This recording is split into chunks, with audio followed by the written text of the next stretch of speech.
நீலகிரி மாவட்டம் உதகை அரசு தாவரவியல் பூங்கா நுழைவு வாயில் முன்பு பூங்கா ஊழியர்கள் கண்டன ஆர்ப்பாட்டத்தில் ஈடுபட்டனர்.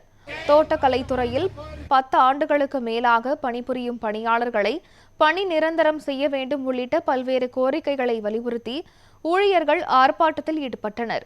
உதகை அரசு தாவரவியல் பூங்கா நுழைவு வாயில் முன்பு பூங்கா ஊழியர்கள் கண்டன ஆர்ப்பாட்டத்தில் ஈடுபட்டனர்.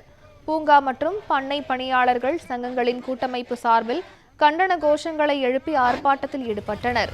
இந்த ஆர்ப்பாட்டத்தில் சுமார் 300க்கும் மேற்பட்ட பூங்கா பணியாளர்கள் கலந்து கொண்டனர்.